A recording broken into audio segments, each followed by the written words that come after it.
than memory itself. Snow drifted in long silver ribbons over the open land, settling against fences, wagon tracks, and the worn roofs of a struggling western settlement that refused to disappear. Evening light stretched low across the horizon, turning the white ground gold, and for a moment the world looked peaceful enough to forget how hard survival truly was. But peace in this country never lasted long. Just beyond the last wooden buildings of Dry Creek Hollow stood a lonely rise of earth, half hidden beneath snow and brush. At first glance it looked like nothing more than a mound left by careless hands, but smoke curled slowly into the sky from a crooked pipe above it, proof that someone lived beneath the frozen ground, and that someone was Ruth Calder. Ruth pushed open the rough wooden door carved into the hillside and stepped into the biting air, her boots sinking deep into fresh snow. She was tall for a frontier woman, strong in the shoulders from years of labor, her dark hair braided tightly beneath a faded gray headscarf. Her wool dress was patched many times, covered by a thick brown apron stiff with frost. Her face carried lines carved by wind and worry, yet her eyes remained steady, sharp as someone who had learned never to depend on luck. She gripped a wooden shovel and began clearing snow away from the entrance of her dugout home. Each movement was slow but determined. The cold burned her hands even through worn gloves, yet she worked without complaint. Inside that earthen shelter waited her children, and stopping was not an option. Behind her, dry krallos stretched quiet under winter's hold. Wooden storefronts leaned slightly with age. A swinging saloon sign creaked softly. Smoke rose thinly from chimneys where families rationed their last firewood. The mountains beyond town stood blue and distant, their peaks hidden behind drifting clouds. It was the kind of evening where sound traveled far, where even the crunch of boots seemed loud enough to tell stories. If you stood there long enough, you might have wondered how anyone survived winters like this. And you might have asked yourself what you would do if warmth itself became something you had to fight for. Inside the dugout, two children waited close to a small iron stove that struggled to stay alive. 12-year-old Caleb sat nearest the fire, thin but watchful, his sandy hair falling into serious eyes that seemed older than his years. He held a stick, gently pushing embers together the way his mother had taught him. Across from him, little Eliza wrapped herself in a quilt, stitched from scraps of old shirts and flour sacks. Her cheeks were pale, but her curiosity never faded. She listened to every sound outside as if expecting the world to change at any moment. "Ma's still working," Caleb said quietly, more to reassure himself than his sister. Eliza nodded, trusting him completely. Above them, the roof groaned softly under the weight of snow. Not far from the town's edge, a lone rider approached along the frozen trail. His horse moved carefully, breath rising in thick clouds. The man sat tall in the saddle despite exhaustion, his long coat dusted white from travel. His name was Wade Harlan, though most places knew him simply as a drifting cowboy who never stayed long enough to belong anywhere. Wade's hat was pulled low, shadowing a weathered face marked by sun and years on open ranges. A short beard framed his jaw, and his eyes carried the quiet caution of a man who had seen too much loss to trust comfort easily. A rifle rested in a worn leather scabbard along his saddle, and every piece of his gear showed repair rather than replacement. Nothing about him was new, but everything about him was dependable. He slowed his horse as he passed the nearly empty main street. A few townsfolk glanced his way from windows but quickly returned to their own troubles. Winter made strangers less welcome. Winter meant fewer supplies, fewer chances, fewer mercies. Wade noticed the smoke rising from the hillside dugout. Most homes in town burned steady fires, but that thin ribbon of smoke looked uncertain, fading and strengthening with the wind. Something about it held his attention longer than it should have. He rode on, but not far, because just then a sharp cracking sound echoed across the frozen air. Ruth froze mid-shovel. She turned slowly toward the roof of her dugout. Snow slid downward in a heavy sheet, pressing harder against the curved structure above her home. The old wagon bed she had dragged months ago to reinforce the roof groaned under the growing weight. Wood strained, nails protested. Her breath caught the children. She dropped the shovel and rushed inside. "Caleb," she said firmly, though fear edged her voice. "Move away from the stove, now." The boy obeyed instantly. pulling Eliza with him as bits of dirt trickled from the ceiling. The dugout had always been warm compared to the outside, trapping heat beneath layers of earth, but warmth came with danger when snow piled too high. Ruth looked upward, calculating quickly. The wagon bed she had flipped over the dugout months before had been her last desperate solution after losing their woodshed in an autumn storm. It worked well enough to hold insulation and trap warmth below, but winter storms were relentless. Too much weight, and the whole thing could collapse. You could almost feel her thoughts racing, weighing impossible choices. Do you stay warm and risk everything, or open the shelter to cold that might slowly take you instead? Outside, Wade Harlan heard the crack again. He turned his horse without thinking and guided it toward the hillside. Experience told him the sound of failing timber, and instinct told him someone might be in trouble. As he approached, he saw Ruth emerge again, scanning the roof with fierce concentration.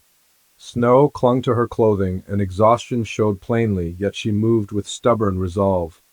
"You'll lose that roof if the drift keeps building," Wade called out.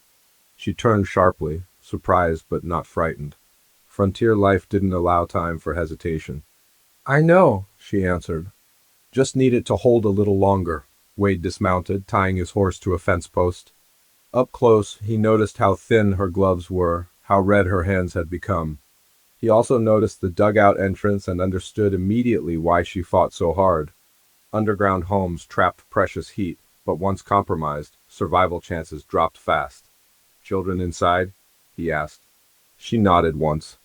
That was enough. Without another word, Wade grabbed the abandoned shovel and began clearing snow from the roofline, working opposite her. Snow flew aside in heavy arcs, the cold air filled with sharp breathing and the scrape of metal against ice. For several minutes neither spoke. The only sounds were labor and wind. Inside, Caleb listened to unfamiliar footsteps above. He moved closer to the door, curiosity battling caution. Eliza followed, clutching the quilt. "Someone helping Ma," Caleb whispered. Outside, Ruth risked a glance at the stranger working beside her. There was no hesitation in his movements, no demand for thanks, just quiet effort. Something about that steadiness eased a small knot of fear she had carried for months. Still, trust did not come easily. "Town send you?" she asked between shovelfuls. "No," Wade replied. "Just passing through." The answer told her everything and nothing at once. The sky darkened as sunset faded into deep blue evening. Lantern lights flickered to life in distant buildings. The temperature dropped quickly, the kind of cold that settled into bones and refused to leave. Then came another loud crack. Both of them stopped. The wagon bed shifted slightly, snow sliding dangerously toward one side. Beneath it, trapped warmth melted layers unevenly, making the structure unstable. Ruth's face tightened. She knew what would happen if it collapsed during the night. Wade studied the setup carefully, eyes narrowing as an idea formed. "You flipped that wagon bed yourself?" he asked. "Yes." He gave a small nod, impressed despite himself. "It's trapping heat," he said, "but snow's sealing it too tight. Needs space to breathe, or the weight keeps building." She looked at him, uncertainty mixing with hope. "What would you do?" she asked quietly. Wade glanced at the fading light, then at the children's small faces appearing cautiously in the doorway behind her. For a moment, everything stilled. The wind softened. Snow drifted gently through the air like ash from an unseen fire. And you might find yourself wondering, standing there beside them, whether this meeting was chance or the beginning of something neither of them expected. Wade rested the shovel against his shoulder. "We rebuild it," he said. "Tonight." Ruth stared at him, knowing night work in this cold could be dangerous, maybe deadly, but doing nothing would be worse. Behind her, Caleb stepped forward protectively, while Eliza watched the stranger with wide, hopeful eyes. The fragile warmth inside the dugout flickered like a promise that might not last until morning. The mountains darkened completely, and the first stars appeared overhead. Somewhere far off, a coyote cried into the night. Ruth took a slow breath and nodded. "Then we start now," and as the wind rose again, carrying snow across the silent western plains, none of them yet knew that this simple struggle to save a roof would bind their lives together in ways far greater than warmth or shelter. The wagon bed creaked once more above them, louder this time, as if warning that time was running out. Night settled fully over Dry Creek Hollow, wrapping the land in a cold so deep it felt alive. The last color faded from the sky, leaving only starlight reflecting off endless snow. Lantern glow spilled faintly from the dugout doorway while Ruth Calder tightened her scarf against the wind and studied the wagon bed above her home. The wood creaked again, softer this time, but no less threatening. Wade Harlan tested the packed snow with his boot, thinking carefully before moving. He worked the way seasoned cowboys did around nervous horses, slow and deliberate, never wasting strength. Frost clung to the edges of his coat, and his breath rose steadily as he examined how the wagon bed rested over the dugout roof. "It's holding heat too well," he said quietly. "Warm air melts underneath, then freezes again when night hits." "Makes the weight uneven," Ruth nodded. She already understood the danger, but hearing it spoken aloud made it feel heavier. "If I pull it off, we lose the warmth." "And if you don't," Wade replied, "you might lose the whole roof." The truth hung between them, sharp as the cold air. Behind Ruth, Caleb stood just inside the doorway, shoulders squared in a way that tried to imitate adulthood. He watched Wade carefully, measuring the stranger without speaking. Eliza peeked from behind him, her quilt wrapped tightly around her small frame, eyes bright with curiosity despite the danger. "You two stay inside," Ruth told them without turning. Door closed. Caleb hesitated. "You'll need help." Her voice softened but remained firm. "Your help is keeping the fire alive." He nodded reluctantly and guided Eliza back toward the stove. The door shut, leaving Ruth and Wade alone under the dark sky. They began clearing snow again, this time carving narrow channels along the sides of the wagon bed to release pressure. Each shovel strike echoed across the quiet hillside. The work warmed their bodies, but exhaustion crept steadily into their muscles. After a while, Wade spoke without looking at her. "You built this alone?" Ruth pushed another heavy load aside. "After the woodshed collapsed in autumn, had no lumber left. Wagon was broken anyway, so I turned it over the dugout." She paused.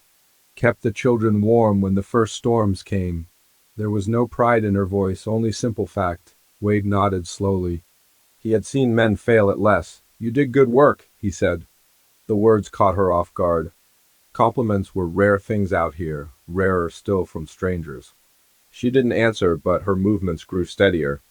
Wind swept down from the mountains, rattling bare tree branches nearby.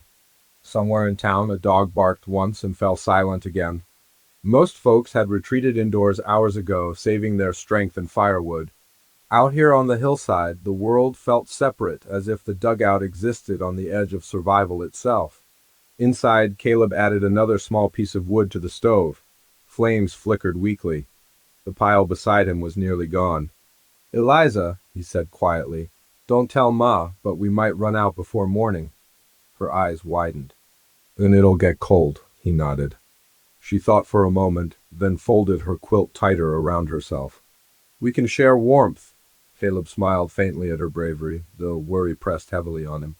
He listened to the scraping sounds above, trusting his mother, but wondering about the cowboy outside. Strangers usually meant trouble, yet this one worked without asking payment or questions. Outside, Wade paused, leaning on the shovel handle. "Storm coming back," he said, glancing toward the horizon where clouds gathered thick and low. Ruth followed his gaze. The sky had that heavy look she knew too well. Fresh snow before dawn. "We don't have time," she murmured. Wade studied the wagon bed again, then walked toward its far edge. He kicked loose ice carefully and examined how the frame rested against the packed earth. "If we lift one side slightly," he said, thinking aloud, "we can vent heat without removing it." Ruth frowned. "It weighs too much, not if we use leverage." He walked to his horse, untied a coiled rope from the saddle, and returned. Ruth watched him work, curiosity slowly replacing suspicion. He looped the rope through the wagon frame and secured the other end around a thick fence post buried deep in frozen ground. "Horse can pull steady," he explained. "Just enough to shift it. You trust the ground to hold?" she asked. He gave a faint smile. "I trust good knots," she almost smiled back. Together they positioned themselves, Wade guiding his horse forward gently while Ruth watched the frame closely. The rope tightened. Wood groaned loudly, echoing across the night. Inside the dugout, Eliza gasped. "Ma!" Caleb grabbed her hand. "It's all right." Outside, snow slid from the wagon bed in a heavy cascade. The frame lifted slightly, opening a narrow gap along one side. Warm air escaped in a visible wave, steam rising into the cold night. Wade stopped the horse immediately. The wagon settled again, now angled just enough to relieve pressure. Ruth exhaled slowly, relief washing across her face. "It might hold," she said. "Might," Wade agreed. They stood quietly for a moment, listening. The roof no longer groaned under strain. Only the wind spoke now. Ruth leaned the shovel aside, fatigue finally showing. "You didn't have to stop," he shrugged. "Couldn't ride past knowing." She studied him carefully. His coat was worn but clean, boots repaired many times, movements calm and measured. A man used to leaving places behind. "Where are you headed?" she asked. "Nowhere in particular." That answer felt heavier than it sounded. Before she could reply, another problem revealed itself. A thin line of smoke stopped rising from the stovepipe. Ruth's expression changed instantly. She rushed toward the door and opened it. Inside, the fire struggled weakly, barely glowing. Caleb looked up, guilt written across his face. "Wood's almost gone." The words landed harder than the cracking roof ever had. Ruth stepped inside, kneeling by the stove. The remaining pieces would not last the night, especially with colder air coming. Without steady heat, the dugout would turn deadly by morning. Wade appeared in the doorway, removing his hat respectfully before stepping in. The warmth inside felt fragile, like something easily broken. He glanced at the small woodpile and understood immediately. "Town supply low?" he asked. Ruth nodded. "Everyone's rationing." "Mine ran out faster after the shed fell." Silence filled the room. Eliza watched Wade carefully. "Are you staying?" she asked softly. He hesitated, surprised by the question. "For tonight," he answered. Her shoulders relaxed as if that alone solved something important. Ruth stood slowly. Pride and worry battled across her face. Accepting help had never come easily, yet refusing it now could cost her children dearly. "There's a stand of dead pine near the creek," she said. "Too far to haul alone in this snow." Wade met her gaze. "We go together." Caleb immediately stepped forward. "I can help," Ruth shook her head. "You stay with your sister." The boy's jaw tightened, but he obeyed. Wade added another small piece of wood to the stove, buying them a little time. "We'll be quick." Outside again, the cold struck harder than before. Clouds swallowed the stars, and snow began falling in slow, steady flakes. As they walked toward the creek with lantern lights swinging between them, Ruth felt something unfamiliar, shared burden. For months, every decision had rested solely on her shoulders. Now another set of footsteps matched her pace. "You always help strangers?" she asked quietly. "Only when it feels right," Wade said. "And this feels right?" He looked back toward the faint glow of her dugout. "Those children shouldn't have to fight winter alone." His answer settled deeply within her, though she said nothing more. The creek lay half-frozen beneath snow-covered banks. Fallen pine trees rested nearby, their dry interiors still burnable if cut quickly. Wade drew a small axe from his saddle gear and began chopping with steady rhythm. Ruth gathered branches, stacking them carefully. Snow thickened around them, muting sound and shrinking the world to lantern light and falling flakes. Time passed unnoticed until a distant rumble echoed through the hills. Wade stopped mid-swing. "That's not thunder," Ruth said. He listened again. The sound came low and rolling like shifting earth. His eyes turned toward the hillside where her dugout stood. A sudden fear gripped both of them at once. Snowfall had intensified faster than expected. If the storm buried the ventilation gap they created, the trapped heat could weaken the roof again. Worse, drifting snow might block the entrance entirely. Without a word, they grabbed what wood they could carry and hurried back through deepening snow, lantern light bouncing wildly as wind rose around them. Halfway up the hill, Wade saw it first. Snow already piled high against the dugout door, nearly reaching the handle, and from beneath the wagon bed came a sharp, splintering crack. Ruth dropped the bundle of wood and ran forward, heart pounding. Inside were Caleb and Eliza. The roof groaned again, louder than before as the storm closed in around them. The wind roared across the hillside as if the plains themselves had come alive. Snow drove sideways through the darkness, stinging Ruth Calder's face as she fought her way toward the dugout door. The lantern swung wildly in Wade Harlan's grip behind her, its light cutting thin yellow lines through the storm. Each step felt heavier than the last, boots sinking deep while the cold pressed closer, hungry and relentless. Another crack split the air. Ruth's heart lurched. She reached the entrance and began shoveling frantically with her bare hands, throwing snow aside faster than breath allowed. The drift had already climbed nearly to her waist, sealing the doorway like a frozen wall. "Caleb!" she shouted, pounding against the wood. "Answer me!" For a moment there was only wind, then a faint voice came through. "Ma, we're here!" Relief rushed through her so suddenly her knees nearly gave way. "We're digging from inside," Caleb called, his voice strained but steady. Wade dropped the firewood bundle and joined her immediately, carving into the snowbank with powerful strokes. Snow flew in heavy chunks, piling behind them. The lantern light revealed worry etched across Ruth's face, deeper than exhaustion alone. "The roof shifted again," she said breathlessly. "I heard it before we left." Wade glanced upward. Snow already covered the gap they had created earlier, sealing heat beneath the wagon bed once more. Steam rose faintly through cracks, proof the trapped warmth was building pressure again.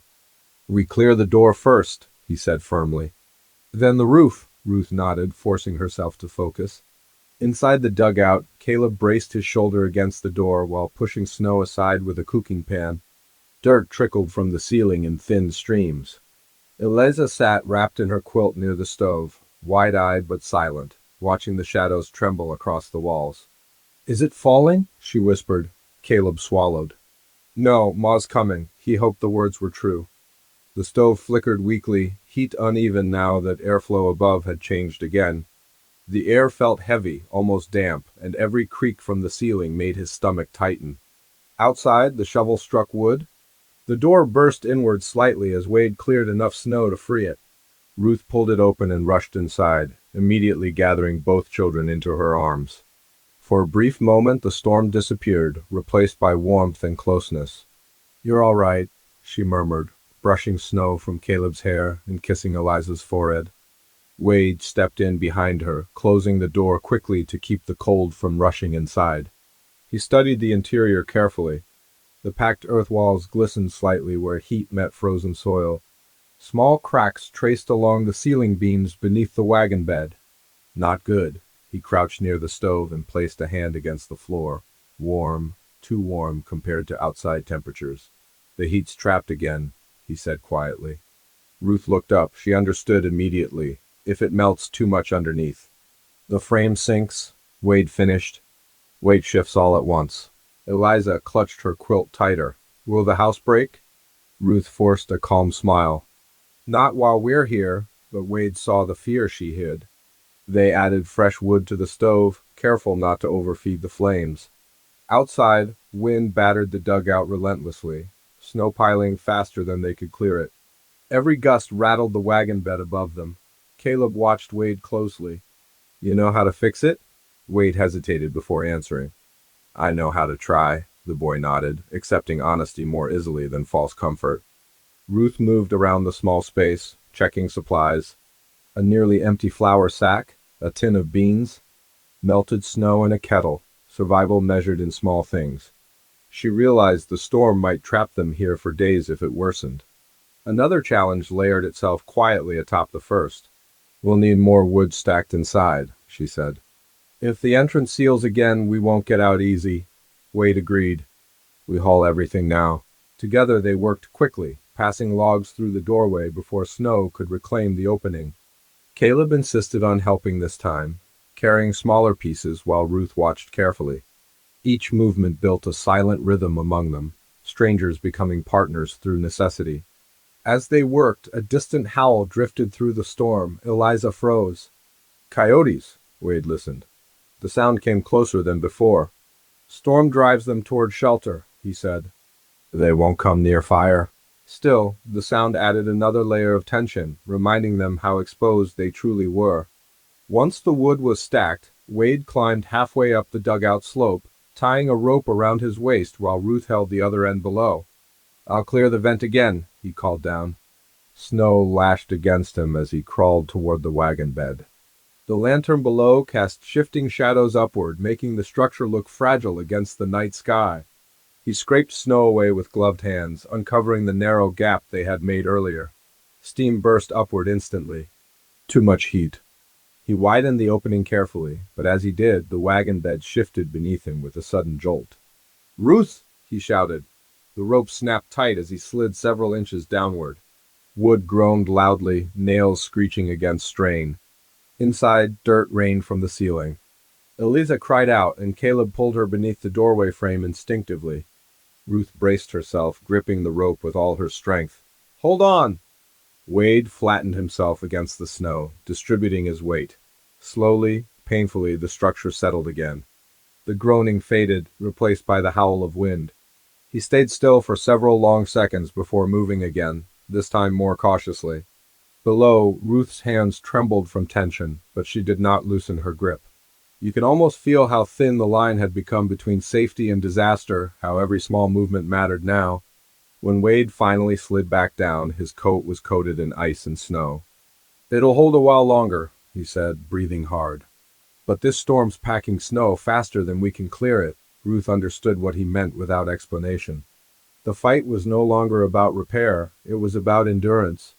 Inside, they settled briefly around the stove. Shadows flickered across tired faces. Outside, the storm showed no sign of mercy. Caleb broke the silence. "Why were you passing through?" he asked Wade. The cowboy stared into the fire before answering. "Used to ride with a cattle outfit south of here. Winter came early this year. Work dried up." "Got family?" Caleb asked. Wade hesitated longer this time. "Not anymore." The room grew quiet. Ruth noticed how his gaze drifted toward the flames, distant and guarded. She recognized that look. Loss spoke without needing words. Eliza leaned slightly closer to him. "You can stay with us until spring," Ruth almost protested, but the sincerity in her daughter's voice stopped her. Wade gave a faint smile. "We'll see how winter treats us first." Another heavy thud shook the roof. All conversation stopped. Snow slid heavily along one side of the wagon bed, pressing unevenly again. The vent they cleared began filling almost immediately under new snowfall. Ruth stood. "We can't keep fighting it like this," Wade nodded slowly. He had been thinking the same thing. "The dugout's strong," he said, "but the wagon frame wasn't meant for this much weight. If the storm keeps up, we'll need another plan." "What plan?" Caleb asked. Wade looked around the small space, measuring distances, walls, and supplies. "We may have to dig an escape tunnel," he said at last. Ruth stared at him. Digging through frozen earth in the middle of a storm sounded nearly impossible, yet the idea planted itself firmly in her mind. A second exit could mean survival if the main door collapsed. Outside, wind screamed louder, rattling everything above them. They began clearing a corner near the back wall, testing soil with tools.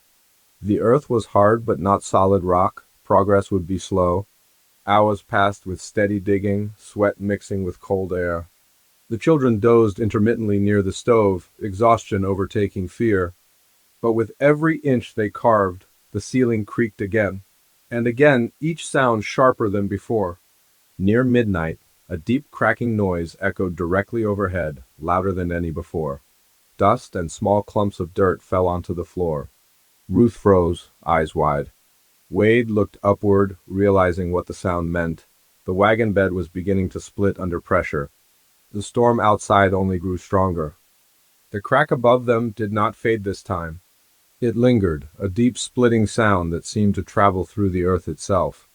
Dust drifted down in thin streams, catching the firelight like falling ash. Ruth Calder slowly rose from her knees, her breathing shallow as she stared at the ceiling. Every instinct told her the dugout had reached its limit. Wade Harlan stood motionless for a moment, listening with the patience of a man who had survived dangerous ground before. Outside, the storm howled harder, wind pressing snow against the hillside with relentless force. The wagon bed groaned again, longer and heavier, as though the wood itself were tired of fighting. Caleb stepped closer to his mother. "Is it breaking?" Ruth placed a steady hand on his shoulder, though her fingers trembled slightly. Not yet, but the word yet hung heavily in the air. Eliza stirred from where she had fallen asleep near the stove, blinking as another small shower of dirt sprinkled onto her quilt. Fear filled her eyes, but she stayed quiet, watching the adults for answers. Wade moved quickly toward the back corner where they had begun digging. The shallow trench barely reached knee depth. Frozen soil resisted every strike, and progress felt painfully slow compared to the danger above. "We keep digging," he said. "That's our chance if the entrance seals." Ruth grabbed the shovel again without hesitation. Exhaustion pulled at her arms, yet determination burned stronger. Every strike into the earth felt like defiance against the storm itself. The lantern flame flickered wildly as wind forced cold air through tiny cracks. The dugout no longer felt secure. The trapped heat that once protected them now turned the ceiling damp and unstable. Another violent thud shook the roof. The children gasped. Above them, snow shifted heavily, sliding toward one side of the wagon bed. The uneven pressure made the wood creak sharply, nails snapping one by one with faint popping sounds. Wade stopped digging long enough to calculate. "If that frame collapses, most of the weight hits the front half," he said quietly to Ruth. "Right over the doorway." Her eyes widened. The entrance they depended on could become a burial point. "We move supplies back here," she said immediately. Together they dragged blankets, food tins, and extra wood toward the digging area. Caleb helped silently, jaw tight with focus. Even Eliza carried small items, determined not to be useless. The space grew crowded, shadows pressing closer as if the dugout itself shrank around them. Outside, a sudden gust slammed against the hillside so hard the entire structure shuddered. Snow poured down the slope, packing tightly against the wagon bed. The vent Wade had cleared earlier vanished completely beneath fresh drifts. Inside, the air changed instantly, growing warmer and heavier. Wade noticed first. "Too sealed," he muttered. "Heat's building again." Ruth wiped sweat from her brow despite the freezing weather outside. Moisture formed along the ceiling, tiny droplets gathering before falling to the floor. Caleb looked up nervously. "It's melting." "And freezing again above," Wade said. Adds weight every minute. They dug faster. Time lost meaning. Only the rhythm of shovel strikes and the roar of wind remained. Muscles burned. Hands numbed. Breath came in ragged bursts. Ruth's thoughts drifted despite herself. She remembered autumn sunlight when she first flipped the wagon bed into place, believing she had solved their winter problem. She remembered Caleb helping hammer boards, Eliza laughing while gathering straw for insulation. Back then, hope had felt simple. Now survival balanced on inches of frozen dirt. "You ever think of leaving this place?" Wade asked suddenly between strikes, perhaps to keep them moving, perhaps to keep fear away. Ruth paused briefly. "Every winter, why stay?" She glanced at the children. "Because leaving costs more than staying sometimes." He understood without asking further. Another crack split overhead, louder than before. A section of ceiling bowed slightly inward. Dirt trickled steadily now, no longer occasional. Eliza whimpered softly. Ruth crossed the room instantly, kneeling beside her. "Look at me," she said gently. "You remember the stories I told you about strong trees and storms?" Eliza nodded faintly.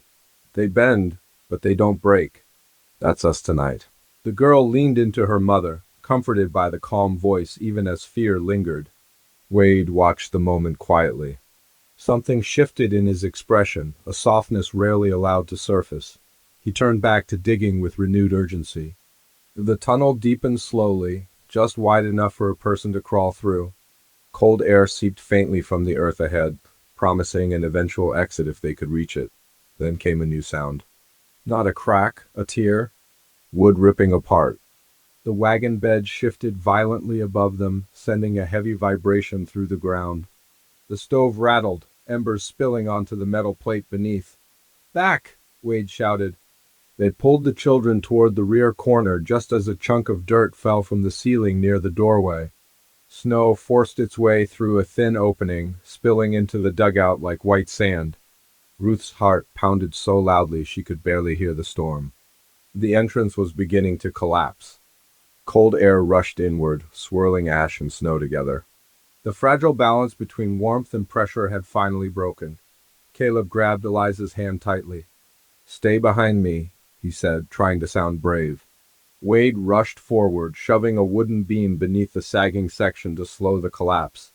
The beam groaned instantly under the weight. "It won't hold long," he called. Ruth ran to help, bracing another support beside it. Together they fought to keep the roof steady, boots slipping on damp earth. Outside, wind screamed like a living thing, driving more snow against the hillside. Each gust added invisible tons pressing downward. Inside the dugout, shadows danced wildly as the fire struggled for air. For a moment everything paused, balanced between survival and disaster. Then the lantern flickered out. Darkness swallowed them. Eliza cried softly and Caleb pulled her closer. Wade struck a match quickly, relighting the lantern with steady hands. The small glow returned, revealing fear plainly on every face. Ruth realized something new then. Even if the roof held, the entrance could seal completely within minutes. They would be trapped underground with limited air and rising heat. "We dig," she said firmly. "No stopping." They returned to the tunnel with desperate energy. Dirt flew behind them. Wade carved forward while Ruth cleared loose soil. Caleb carried debris aside despite trembling arms. Every few seconds they glanced upward, expecting the ceiling to give way. The tunnel reached farther into colder earth. Air grew sharper, fresher. Hope flickered. Then another massive shift thundered above. A section of the wagon bed cracked completely, one side dropping several inches. The support beam snapped with a loud crack, splintering apart. Snow poured through the weakened ceiling near the doorway, burying the entrance entirely. The stove hissed as snow struck hot metal, sending steam into the air. They were sealed inside. Eliza began to cry openly now, fear overwhelming her courage. Ruth gathered her close while still watching the ceiling. "We're together," she whispered. "That's what matters." Wade dug faster than before, every strike fueled by urgency. The tunnel had to reach open ground soon. It had to, but frozen roots blocked the path ahead, thick and stubborn. He swung the shovel harder, muscles screaming. Behind him, another deep groan rolled through the structure. The remaining supports bent visibly. Dirt fell steadily now, not in drops but in streams. The dugout was losing the fight. Ruth met Wade's eyes across the cramped space. No words were needed. Both understood they were moments away from something irreversible. The air grew hotter and thinner at the same time, steam mixing with dust. Breathing became harder. Outside, the storm reached its fiercest rage, wind shaking the hillside as if determined to erase everything beneath it. Wade struck the earth again. This time the shovel broke through. A blast of icy air rushed into the tunnel, sharp and clean. They had reached open ground. Relief surged through them, but it lasted only a heartbeat. Above, the wagon bed gave a long, final groan, wood tearing apart as the weight of the storm shifted all at once. The ceiling began to collapse. The sound came like thunder trapped underground. Wood tore apart above them, followed by a crushing roar as snow and earth broke through the ceiling near the doorway. The dugout shuddered violently, dust and cold air exploding into the small space. Ruth Calder grabbed Eliza tightly and pulled her toward the half-finished tunnel while Caleb stumbled beside them, eyes wide but determined. "Go!" Wade Harlan shouted, already pushing loose dirt aside to widen the opening he had broken through. Freezing air rushed into the tunnel, sharp and alive, cutting through the heavy heat that had filled the dugout moments before. Behind them, another section of roof collapsed. The stove tipped sideways with a loud clang, embers scattering harmlessly into the damp soil. Snow poured inward like a white tide, swallowing the entrance completely. Ruth felt the ground tremble beneath her knees. For one terrifying instant, she believed the entire hillside would bury them where they stood. "Caleb first," Wade ordered, his voice steady despite the chaos. The boy hesitated only long enough to look at his mother. She nodded firmly. "Go," she said. Caleb dropped onto his hands and knees and crawled into the narrow tunnel. Cold air brushed his face as he moved forward, scraping elbows against frozen dirt. The tunnel felt impossibly tight, darkness pressing close on every side, but faint moonlight glowed ahead like a promise. "Eliza," Ruth whispered. Wade lifted the girl gently and guided her into the tunnel behind her brother. She clutched her quilt, trembling but brave, crawling forward while calling Caleb's name softly. Another crash shook the dugout. A heavy beam split behind them, sending dirt cascading across the floor. "Hurry," Wade said. Ruth turned toward the space that had been her home, eyes lingering for only a moment. Months of work, memories, and survival disappeared beneath falling snow. There was no time to mourn. She crawled into the tunnel.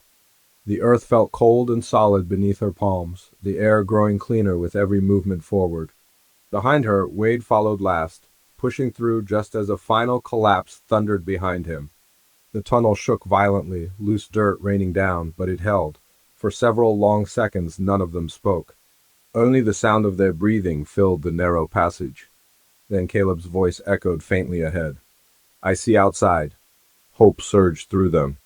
He emerged first, pulling himself onto the snowy hillside under a sky swirling with storm clouds. Snow lashed his face, but open air never felt so welcoming. He turned immediately, helping Eliza crawl out beside him. Wade pushed from behind as Ruth climbed free. The moment she stood upright, she turned back toward the hillside. The dugout was gone.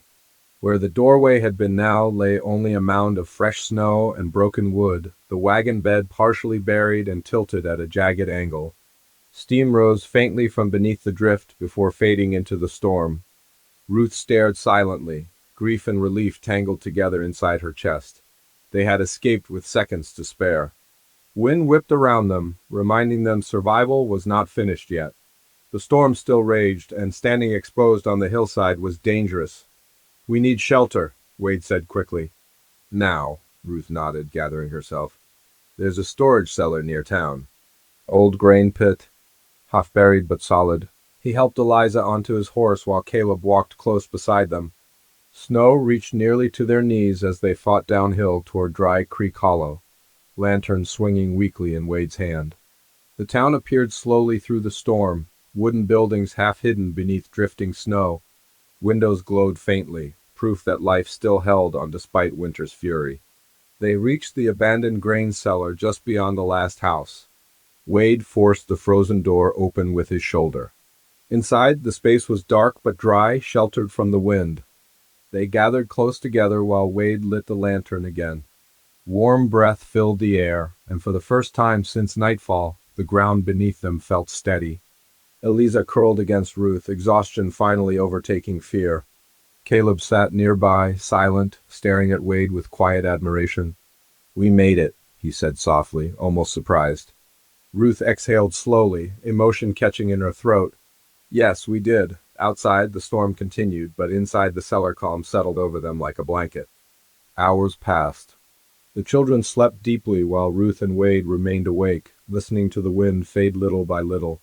"You saved us," she said at last. Wade shook his head.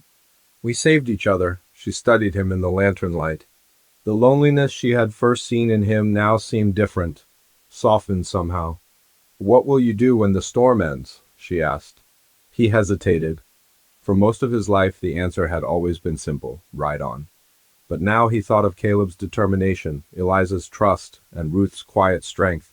"I don't know," he admitted. "Been drifting a long time?" Ruth looked down at her sleeping children. "You don't have to drift forever." The words hung gently between them, carrying no pressure, only possibility. Morning arrived slowly. The storm weakened, leaving the world buried under fresh snow glowing gold beneath the rising sun. Townsfolk emerged cautiously from their homes, checking damage and helping neighbors dig paths through drifts. When word spread about the collapsed dugout, several men came to help. Together they cleared snow carefully, recovering what supplies they could. Though the dugout itself was lost, much of the stored food and tools survived beneath the packed snow. The community that once felt distant now gathered around Ruth and her children with quiet respect. Survival and winter bound people together more strongly than words ever could. Over the following days, Wade worked beside them without being asked. He helped rebuild a proper woodshed first, stronger than before. Caleb followed him everywhere, learning knots, repairs, and how to read the sky for weather signs. Eliza laughed again, her fear fading with each warm evening around shared fires. Ruth watched these changes quietly. The weight she had carried alone for so long began to lift. She no longer moved with constant tension, no longer measured every moment by survival alone. One evening, as the sun painted the snowfields amber, Wade saddled his horse outside the temporary cabin the townsfolk had offered Ruth's family. Caleb noticed first. "You leaving?" Wade paused, looking toward the open plains beyond town. Habit pulled at him strongly. Ruth stepped outside, wiping her hands on her apron. She met his gaze calmly. "You've earned your road if that's what you want," she said. He looked at the horizon, then back at the small cabin where laughter drifted through the window. For the first time in years, leaving felt heavier than staying. "I reckon," he said slowly, "I might stay through spring, help rebuild proper." Caleb grinned instantly. Eliza ran outside and hugged his leg without hesitation. Ruth smiled softly, relief warming her expression. Spring came gradually. Snow melted into flowing creeks, and green pushed through the earth once more. Together they built a new home on higher ground, this time with strong beams and proper ventilation. The overturned wagon bed became part of a sturdy shed, its weathered wood a reminder rather than a mistake. The children grew stronger. Caleb carried himself with confidence shaped by hardship. Eliza filled the new home with laughter again. Ruth found moments of rest she had not known in years. And Wade, once a drifting cowboy with no destination, found himself waking each morning with purpose. One evening, months later, they stood together watching the sunset spread across the plains. Warm light touched the rebuilt homestead, turning wood and earth golden. Ruth folded her arms against the gentle breeze. "Funny how close we came to losing everything." Wade nodded. "Sometimes losing the old thing makes room for something better." She looked at him, understanding passing quietly between them. The wind moved softly through new grass, no longer cruel but comforting. Somewhere nearby, Eliza laughed while Caleb practiced roping under Wade's earlier instruction. The land felt alive again. Ruth realized the storm had not only taken her dugout. It had broken the loneliness that once surrounded them all. As the sun dipped below distant mountains, the sky burned with color, and the world settled into peaceful silence. The hardship of winter remained part of them, but so did resilience, trust, and the unexpected bond formed on a night when survival depended on strangers choosing to stand together. And in that quiet glow beneath a sky finally at rest, their story no longer felt like one of survival alone, but of a family found where none had been planned,